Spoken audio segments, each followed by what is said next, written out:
오늘 읽은 본문 말씀 1절 말씀을 보시면 바리새인과 서기관들이 예루살렘에서 갈릴리까지 예수님을 만나러 왔다 이렇게 기록을 하고 있습니다.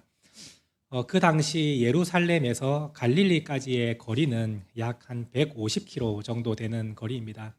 우리 사천에서 한 대전까지의 거리라고 생각을 하시면 되겠습니다. 그 거리를 걸어서 예수님을 만나러 왔습니다. 그런데 이들이 예수님을 만나고 싶어 했던 이유는 그 예수님의 말씀을 듣고 은혜 받고 또 주님의 그 능력을 경험함으로 하나님께 치유받는 삶을 살고 싶어서가 아니라 예수님의 말씀을 책잡아서 예수님의 사역을 방해하고 그리고 고소 고발하여 예수님이 더 이상 사역을 하지 못하도록 하려고 이 먼 거리를 찾아온 것입니다. 이 바리새인과 서기관들의 이 열심은 참으로 잘못된 열심이라 할 수 있겠습니다. 150km가 넘는 그 거리를 힘들게 와서 하는 일이 예수님의 사역을 방해하고 하나님의 뜻과 거리가 먼 그런 행동을 한다는 것은 이게 얼마나 잘못된 열심이라 할 수 있겠습니까?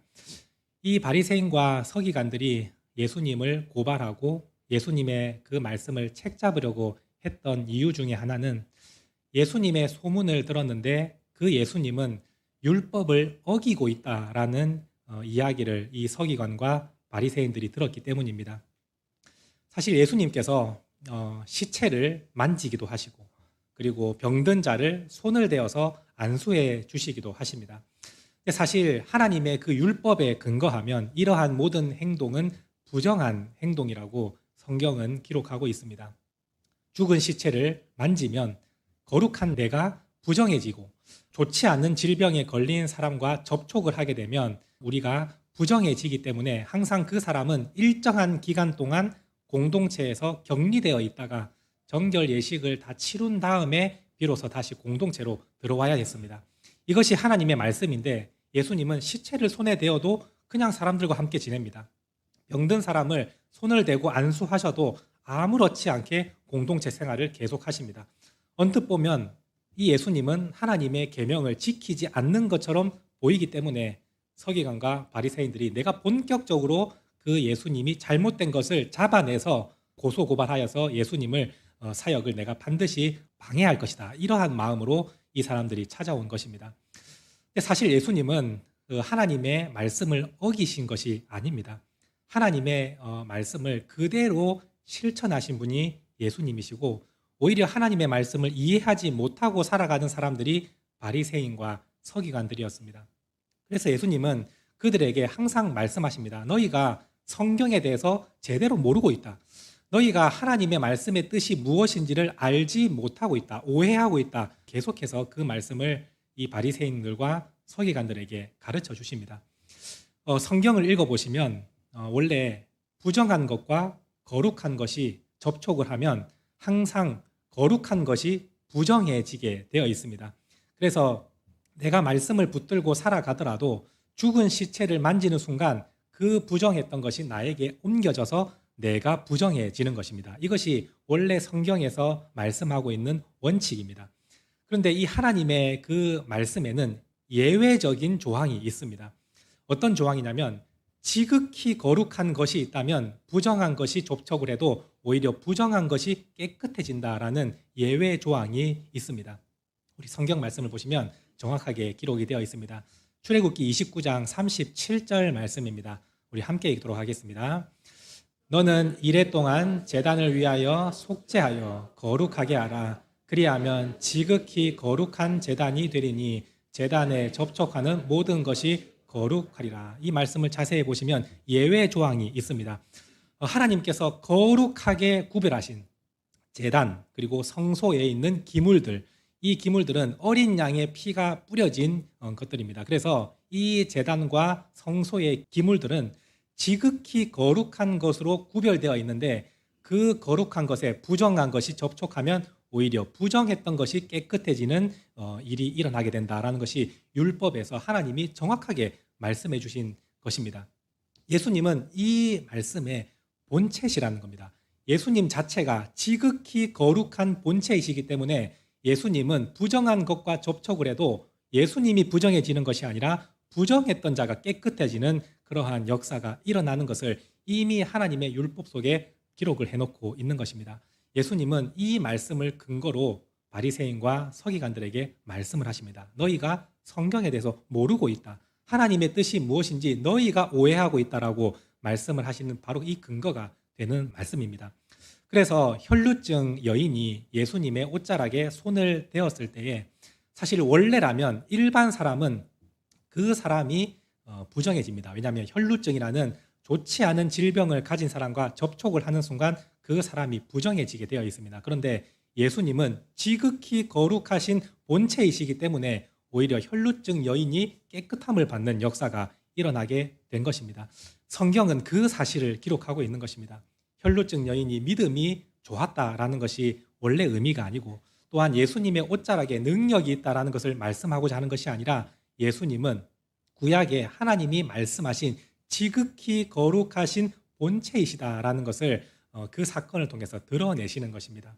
그래서 우리 지난주에 함께 말씀을 나누었던 게네사렛 사람들이 예수님께 와서 옷자락에 손을 대었을 때에 그들의 질병이 치유되었다라는 사건도 예수님이 바로 거룩함의 본체이시다라는 것을 드러내는 사건이었다라는 것을 여러분들이 기억하시면 예수님이 정결법, 하나님의 율법을 어긴 것이 아니라 오히려 하나님의 그 말씀을 이루시기 위해서 이 땅에 오셨다라는 것을 우리가 정확하게 이해할 수 있을 것입니다. 그런데 이 바리새인과 서기관들은 그 사실을 전혀 알지 못하고 예수님의 사역을 방해하려고 잘못된 열심으로 나와서 예수님 말씀 한마디 한마디에 귀를 기울이면서 어떤 말씀이 잘못되었는지를 찾으려고 하고 있습니다. 이러한 모습 자체가 하나님의 뜻에서 벗어난 일이며 그들이 곧 죄를 짓는 행위였다라는 것을 성경은 가르쳐주고 있습니다. 사실 우리가 신앙생활을 하면서도 우리도 이 바리새인과 서기관들처럼 잘못된 열심을 가지고 살아갈 때가 있다는 것입니다. 우리가 생각할 때는 내 말이 맞고 분명히 내가 정의라고 생각을 하는데 그런데 그 정의를 통해서 잘못된 열심이 발휘가 되므로 다른 성도들을 실족하게 하고 그 영혼에 상처를 입히고 교회를 분열시키는 그러한 일에 자기가 열심을 내고 있는 그러한 경우도 있습니다. 자기는 옳다고 생각하지만 하나님의 그 몸된 교회, 예수님의 피로 값주고 산 그 교회를 찢어내고 분열시키는데 내가 앞장서고 있다는 그 열심은 잘못된 열심이지 않습니까? 하나님께서 지극히 사랑한다고 말씀하시는 그 하나님의 자녀의 그 영혼에 상처를 입히고 실족하게 만들면서 내 말이 맞기 때문에 나는 맞는 말을 하는 것이다 라고 이야기를 하는 그 사람의 마음 가운데는 잘못된 열심이 들어가 있다는 것입니다. 오늘 우리가 그것을 생각하면서 내 열심이 중요한 것이 아니라 그 열심이 하나님의 뜻에 맞는 합당한 열심이 될 수 있기를 소망합니다. 그렇게 되기 위해서는 우리가 늘 항상 하나님께 기도하며 하나님께 지금 제가 하는 일이 올바른 일입니까? 라고 항상 기도하며 구해야 하는 것입니다. 주님, 제가 하는 일이 주님의 뜻이 맞는지 먼저 점검을 하고 하나님께서 맞다 하시면 그 일에 열심을 내는 것이지 하나님께 기도 한번 하지 않고 내 생각에 이건 맞다라고 판단하고 열심을 낼 때 그 열심은 하나님 앞에서 잘못된 열심이 될 수 있다는 것을 기억하시기를 바라고 여러분들 마음 가운데 혹시 내가 지금 기도는 하고 있는데 이미 내가 답을 정해놓고 기도를 하고 있다면 그 역시도 잘못된 열심으로 갈 수가 있습니다. 내가 생각하는데 이게 옳다라고 생각하고 하나님 이 일을 할 수 있도록 힘을 주시고 능력을 주시고 이렇게 기도를 하고 있다면 오히려 그 열심이 잘못된 열심으로 갈 수 있지 않겠습니까? 그 전에 하나님 이것이 하나님 보시기에 올바른 일입니까? 라는 것을 먼저 물으시는 우리 믿음의 자녀들이 될 수 있기를 원합니다. 그래서 우리 모든 성도님들은 한 사람도 하나님의 뜻에서 벗어난 잘못된 열심으로 가는 것이 아니라 하나님의 말씀에 합당한 열심을 살아가는 우리 믿음의 성도님들이 될 수 있기를 간절히 소망합니다. 오늘 이 바리새인들과 서기관들이 예수님의 그 말씀에 책잡기 위해서 먼 거리를 걸어와서 그 예수님의 하는 모든 일거수일투족을 감시하고 있습니다. 그때 한 가지 눈에 거슬리는 행동이 들어왔는데 예수님의 제자들이 손을 씻지 않은 상태에서 식사를 하는 것을 이 바리새인과 서기관들이 발견을 합니다. 그러자 대번에 예수님께 항의합니다. 당신의 제자들 중에 몇몇이 손을 씻지 않고 식사를 하는데 이거 잘못된 것 아닙니까? 라고 지적을 합니다. 그 말은 예수님이 당신이 스승이라면 이러한 잘못된 제자들을 반드시 책망하고 바로잡아야 되는 거 아닙니까? 지금 잘못하고 있는 겁니다. 라고 지금 책잡는 것입니다. 바리새인과 서기관들은 지금 이 손을 씻고 식사를 해야 된다는 이 규율이 사실은 하나님의 말씀에 기반이 된 것이 아니라 사람의 전통에서 나온 규율이다라는 것을 지금 성경은 말씀하고 있습니다. 하나님께서 일반 하나님의 백성들에게 반드시 손을 씻고 밥을 먹어야 된다 이렇게 말씀하신 적이 한 번도 없으십니다. 이 말씀은 사실 원래는 제사장들에게 하나님이 주신 율법의 말씀입니다. 너희가 하나님께 예배를 드릴 때, 제사를 드릴 때 그때 너희는 반드시 손을 깨끗하게 씻은 상태에서 하나님께 예배를 드려야 된다라는 말씀이 있는데 사람들은 그 말씀을 이제 확장시켜서 우리도 똑같이 제사장들처럼 거룩하게 살아가자라는 그 좋은 마음에서 시작이 된 것은 맞습니다. 우리도 제사장들처럼 항상 손을 씻고 하나님 앞에 거룩한 모습으로 살아가자. 그런데 시간이 지나면서 그것이 잘못 마음이 바뀌게 됩니다. 손을 씻지 않고 밥을 먹는 사람들을 정죄하고 미워하고 비난하는 그러한 일들을 서슴없이 행하는 시대가 되어버렸습니다. 그래서 예수님은 그들의 행동이 그 마음이 너무나도 잘못되었음을 지적하시면서 예수님은 이렇게 말씀하십니다. 장로들의 전통, 너희들이 만든 그 전통과 하나님의 말씀 중에 어느 것이 더 우선이냐, 어느 것이 더 옳으냐라고 물으신 후에 우리 예수님은 하나님의 말씀을 너희는 사람의 전통을 가지고 하나님의 말씀을 어기고 있다라고 가르쳐 주십니다. 예를 들면 이런 것이라고 할 수 있겠습니다. 오늘 우리식으로 따져본다면 여러분들이 새벽 기도를 나옵니다. 근데 그 새벽 기도를 나오는 원래의 취지는 내가 첫 시간을 하나님께 드리고 가장 좋은 시간에 하나님을 만나서 주님과 교제하고 기도하는 시간을 가지기를 원해서 새벽에 기도가 시작이 된 것이 아니겠습니까? 근데 이것은 사람이 세워둔 전통입니다. 성경 어디에도 새벽에 하나님께 기도 안 하면 그건 안 된다 이렇게 말씀하신 것이 없습니다. 그런데 여러분들이 그 좋은 마음으로 새벽 기도를 드리다가 어느 순간 마음이 변질이 옵니다. 새벽 기도를 드리는 사람들을 살펴보면서 누구는 드리고 누구는 하지 않을 때 그 하지 않는 사람에 대해서 너는 신앙이 없니 약하니 막 정죄를 하기 시작한다. 그리고 나서 새벽 기도 나오는 사람들끼리 똥돌 뭉쳐서 우리끼리 잘해보자 이러한 마음으로 가지고 있다면 주님 보시기에 너희가 사람의 전통을 가지고 하나님의 말씀을 어기고 있다. 하나님이 이렇게 말씀을 하실 것입니다. 왜냐하면 하나님의 말씀에는 이웃을 사랑하고 그 사랑을 선교해 줘야 된다는 것이 하나님의 계명에 들어가 있지 않습니까? 근데 사람이 세워둔 그 새벽 기도라는 전통을 가지고 이웃을 정죄하고 미워하고 그 사람을 실족하게 만드는 것은 하나님의 말씀을 완전히 어기게 되는 것이 되기 때문입니다. 오늘 우리도 충분히 그러한 일이 있을 수 있습니다. 또한 한 가지 바리새인과 서기관들이 장로의 전통을 가지고 제자들을 지적하는 그 모습이 우리 안에도 나도 모르는 사이에 당연시 될 때가 있습니다. 예를 들어 우리 교회의 아주 중직자인 믿음이 좋은 분이 식사를 하는데 기도하지 않고 바로 식사를 합니다. 여러분 어떤 마음이 듭니까? 뭔가 한마디 하고 싶은 마음이 들지 않습니까? 아니 신앙생활을 하는 사람이 기도도 안 하고 밥을 먹는다고?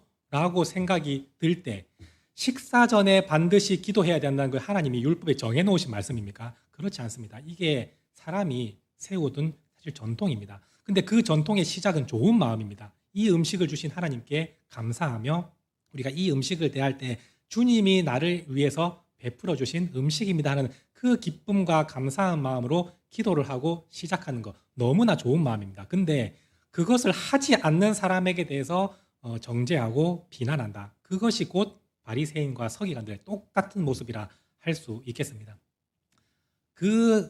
기도하는 것을 모르고 있다면 권면해 줄 수는 있습니다. 식사 전에 하나님께 감사의 기도를 하면 너무나 좋습니다. 새벽에 기도하러 나온 것 너무나 좋은 시간입니다. 권면은 할 수 있고 안타까워할 수는 있지만 그것을 가지고 정죄를 하는 순간 바리새인과 서기관들의 모습과 똑같이 되어버린다라는 것을 기억하면서 우리의 마음 가운데에도 내 마음을 제대로 다스리지 않으면 우리도 모르는 사이에 이 서기관과 바리새인들의 모습이 그냥 드러날 때가 있다라는 것을 기억을 할 수 있기를 원합니다. 예수님은 그들의 그 변질된 마음, 처음 장로들의 전통이 시작되었을 때는 다들 좋은 마음으로 시작을 했습니다. 하나님 앞에 더 거룩해집시다. 하나님의 말씀을 더 지켜봅시다라는 마음에서 시작된 그 좋은 마음이 변질이 돼버리니까 너무나도 안 좋은 결과를 내고 있습니다. 예수님은 그 한 가지 예를 들어서 이렇게 설명을 하십니다. 5절에서 6절 말씀을 한번 보시기 바랍니다. 우리 함께 읽도록 하겠습니다. 너희는 이르되 누구든지 아버지에게나 어머니에게 말하기를 내가 드려 유익하게 할 것이 하나님께 드림이 되었다고 하기만 하면 그 부모를 공경할 것이 없다 하여 너희의 전통으로 하나님의 말씀을 폐하는도다. 그 장로들로부터 내려왔던 전통을 가지고 하나님의 말씀을 폐해버리는 그러한 일들이 이 당시에 유대인들에게 있었다는 사실을 예수님은 지적하시고 계십니다. 이 말씀의 의미가 어떤 것이냐면 그 당시에 이제 하나님의 말씀을 가지고 부모님을 공경하며 그 나이 드신 부모님을 끝까지 복양하는 것이 이제 하나님의 말씀을 가진 사람들의 의무이지 않습니까? 그런데 때로는 내가 부모님을 위해서 돈을 쓰는 게 힘들 때가 있습니다. 그래서 이 사람들이 그 내 돈을 부모님을 위해서 쓰니까 너무 힘드니까 이 돈을 나를 위해서 쓰고 싶다 할 때에 어떠한 방법을 택했냐면 장로들의 전통 가운데 하나님께 이 내 재산을 드리기로 서약을 하면 그 누구도 이 재산을 손댈 수 없는 다른 사람에게 사용하지 못하는 그러한 상황이 발생을 하게 되는 것입니다. 그래서 내가 부모님을 공경하고 부모님의 그 노후를 돌봐드리기 싫을 때 서약을 하는 것입니다. 제 모든 재산은 하나님께 예물로 드리기로 제가 서약을 하겠습니다 하는 순간 더 이상 부모님을 도와드리지 않아도 부모님도 그 아들에게 손을 벌리지 않는 겁니다. 왜냐하면 하나님께 드리기로 약속이 되었기 때문에. 근데 사실 이러한 전통이 생기게 된 원래 의미는 하나님과 부모님 중 누가 더 우선이냐라고 했을 때 믿음의 고백은 하나님이 우선입니다 라는 그 고백을 가지고 시작된 아주 아름다운 전통입니다. 나의 유익보다도 하나님이 우선입니다. 내 자녀보다도 하나님이 우선입니다. 부모님보다도 하나님이 우선입니다. 이 하나님이 제 인생의 최우선입니다라는 그 장로의 전통이 변질이 되니까 이런 식으로 변질이 된 겁니다. 그럼 여러분들이 생각할 때에 아니 그러면 내 전 재산을 하나님께 드리면 나도 어차피 못 쓸 건데 굳이 왜 그렇게 하냐. 그럴 바에는 부모님께 도와드리고 같이 쓰는 게 좋지 않냐라고 생각하는 분도 계실 겁니다. 그런데 여기에는 한 가지 큰 함정이 있는데 하나님께 전 재산을 드리기로 서약을 하는 순간 이 재산은 이제 내가 보이지 않는 곳에 감춰두고 나만 관리할 수 있게 됩니다. 그리고 이 서약은 언제 지켜도 상관이 없습니다. 지금 당장 지키지 않고 내가 죽기 전에 지켜도 괜찮은 것입니다. 그러면 이것을 나만 감춰놓고 사용하다가 만약에 시간이 지났을 때 이것은 언제든지 또 번복도 가능합니다. 제가 예전에는 하나님께 드리려고 약속을 했는데 지금 사정이 너무나 어려워서 그걸 하지 못하겠습니다 하면 그 약속이 그냥 취소가 돼버리는 겁니다. 그러면 부모님은 이미 돌아가시고 이제 없으면 그 약속이 취소되는 순간 온전히 또 내가 쓸 수 있는 겁니다. 이런 식으로 그 당시 사람들은 장로들의 전통을 가지고 하나님의 말씀, 부모님을 공경하고 부모님을 섬겨야 된다는 그 말씀을 그냥 폐해버리면서 살아가고 있는 그 모습을 예수님은 지적하고 계시는 것입니다. 이들의 마음 가운데 그 악한 마음, 내가 부모를 공경하고 싶지 않다는 그 마음을 가지고 이 예물을 하나님께 드리겠습니다라는 그 생각하는 자체가 너무나도 악한 것인데 주님은 그 마음의 본질을 꿰뚫어 보시고 이렇게 말씀하십니다. 너희들 마음에 하나님을 사랑함이 없고 하나님이 계시지 않기 때문에 너희는 그러한 행동을 하는 것이다 라고 예수님은 말씀하십니다. 여러분 한번 잘 생각해 보십시오. 지금 내 마음 가운데 하나님이 계시지 않으면 우리는 언제든지 악한 일을 행할 가능성이 너무나도 많아집니다. 그런데 하나님이 내 마음 가운데 계시고 내가 인격적으로 하나님을 만나면 우리의 삶에는 근본적인 변화들이 나타납니다. 여러분들이 이것을 체험하고 경험할 수 있기를 소망합니다. 하나님을 인격적으로 만나면 우리의 삶에 근본적인 변화가 일어납니다. 첫 번째로 어떤 변화가 일어납니까? 예전에는 예배 시간이 너무나 힘들고 늘 항상 일주일에 한 번씩 주일이 돌아오는 것이 빠르게 느껴져서 오늘도 교회 가야 될 시간인가라고 했던 마음이 하나님을 인격적으로 만나고 내 마음 가운데 하나님이 계시는 순간 이 예배는 은혜의 시간으로 변하게 됩니다. 일주일 동안 이 예배 시간이 생각이 나고 이 예배 시간이 빨리 왔으면 좋겠다는 마음으로 변하게 됩니다. 그리고 예전에는 한 번도 하나님의 말씀을 삶 가운데서 읽지 않았는데 하나님이 내 마음속에 계시는 순간 내가 사랑하는 하나님이 어떠한 말씀을 하셨는지 궁금해지고 그래서 그 말씀을 찾아보고 읽게 됩니다. 그리고 내가 예전에는 한 번도 기도하지 않았지만 하나님을 인격적으로 만나는 순간 우리는 하나님께 기도하는 시간이 너무나 즐거워지는 것입니다. 여러분들이 하나님을 진짜 사랑하고 있는지 하나님을 인격적으로 만났는지 이것으로도 충분히 점검할 수 있습니다. 내가 삶의 현장에서 성경을 한 번도 읽지 않는다. 하나님의 말씀 너무나 읽는 게 힘들다. 읽기 싫다라고 생각을 하신다면 여러분 한번 그 깊은 마음속에 점검해 보십시오. 내가 진짜 하나님을 사랑하고 있는가? 하나님이 내 마음 가운데 진짜 계시는가라는 것을 한번 점검을 해 보십시오. 그러면 여러분들이 느끼게 될 것입니다. 내가 하나님의 말씀을 읽고 싶지 않다면 하나님을 입으로는 사랑한다라고 말은 하지만 실제 이 마음 가운데 주님에 대한 사랑은 전혀 없다라는 것을 여러분들은 금방 느낄 수 있게 될 것입니다.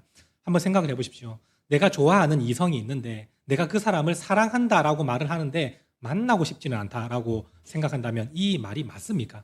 사랑하는 사람은 언제든지 만나고 싶고 또 보고 싶고 그 사람을 보지 못하면 어디에서 뭘 하는지 궁금해지는 게 그게 사랑하는 마음이지 않습니까? 근데 내가 이 사람을 사랑합니다. 근데 보고 싶지는 않습니다. 만나고 싶지는 않습니다. 이것이 진짜 사랑이라고 할 수 있겠습니까? 이거는 궤변입니다. 궤변. 그 말과 그 마음은 실제로 다르다는 것입니다.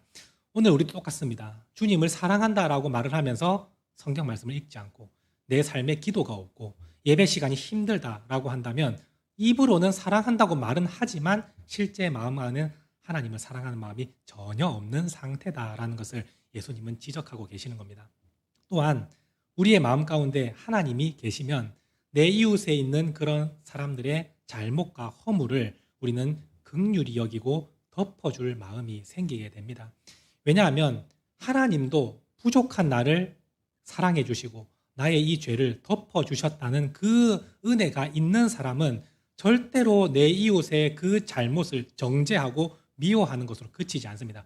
물론 순간적으로 너무 화가 날 때는 정죄가 될 때도 있습니다. 근데 금방 돌아서면 자신의 잘못이었담을 회개하고 깨닫게 됩니다. 아, 내가 이렇게 해서는 안 되는데 저 사람도 분명히 그럴 만한 사정이 있었을 건데 내가 너무 내 생각만 했구나. 내가 덮어주지 못했구나라는 마음이 생기게 됩니다. 그래서 하나님을 인격적으로 만나는 사람에게는 이러한 사랑과 은혜가 베풀어지게 되는 것입니다. 그래서 성령의 9가지 열매도 그 사랑이 제일 먼저 시작되지 않습니까? 사랑이 있고 내 마음 가운데 희락이 있고 화평이 있고 오래 참고 이러한 마음들이 하나님을 인격적으로 만날 때 내 삶에 근본적으로 일어나는 변화들이다라는 것입니다.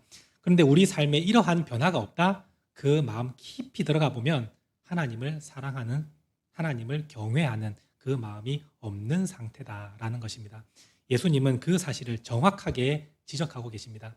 너희가 부모를 공경하지 않고 하나님의 말씀을 버리는 그 행동, 사실 알고 보면 너희 마음 가운데 하나님이 없기 때문이다. 이렇게 말씀하십니다.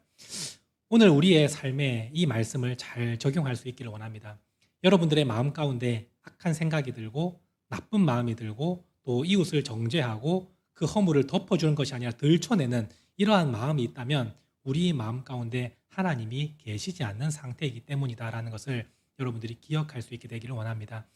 오늘 우리가 거룩하게 살아가고 깨끗한 마음으로 살아가는 것은 우리의 힘과 의지로 하는 게 아닙니다. 여러분들이 아무리 의지가 강하다고 해서 그 깨끗한 마음, 아름다운 모습 절대로 나오지 않습니다. 그러면 우리는 어떻게 깨끗한 마음과 깨끗한 행동을 할 수 있습니까? 하나님이 우리 마음 가운데 계시면 우리 마음이 깨끗하게 정화가 되는 것이고 거기서부터 우리의 행동이 근본적으로 거룩한 모습으로 변화가 되는 것입니다. 여러분들이 하는 것이 아니라 하나님이 우리 안에 계실 때 그때에 이러한 일들이 일어난다라는 것을 예수님은 말씀하고 계시는 것입니다. 바리새인들과 서기관들, 종교 지도자들이 악한 행동을 하는 것을 볼 때 예수님은 너희의 마음이 악하기 때문이다라고 말씀하신 것은 너희의 마음에 하나님이 없기 때문이다라는 것을 지적하고 계시는 것이고, 그 마음에 하나님이 들어가시는 순간 그 사람의 모든 더러운 것들은 깨끗하게 정화가 됩니다. 왜냐하면 지극히 거룩하신 본체이신 하나님이 우리 안에 들어오시면 이 더러웠던 마음들이 깨끗하게 변화가 되기 때문입니다. 오늘 여러분들이 마음에 예수님을 모실 수 있게 되기를 원합니다. 여러분들의 마음에 진정으로 나를 위해 십자가에 달려 죽으신 예수님을 영접할 수 있게 되기를 원합니다. 그분이 우리 안에 거하시는 순간 우리의 삶 가운데는 더러운 생각, 더러운 마음이 아니라 오히려 항상 거룩한 생각, 사랑의 마음, 하나님의 뜻을 품고 살아가는 사람으로 바뀌게 되는 것입니다. 오늘 이 말씀을 기억하시면서 여러분들이 내 힘과 능력으로 거룩하게 살겠습니다, 이런 마음이 아니라 주님, 제 마음에 오십시오. 제 마음 속에 하나님을 최우선으로 섬기고 주님을 주인으로 모시며 살아가기를 소망합니다. 그분의 말씀을 제가 듣고 따르기를 원합니다. 이 마음을 갖출 때 비로소 여러분들은 거룩한 삶을 살아갈 수 있다라는 것을 기억하시면서 우리는 바리새인과 서기관들처럼 사는 것이 아니라 주님의 마음을 품고 하나님의 그 깊으신 뜻을 따라 살아가는 우리 믿음의 성도님들이 될 수 있기를 간절히 소망합니다.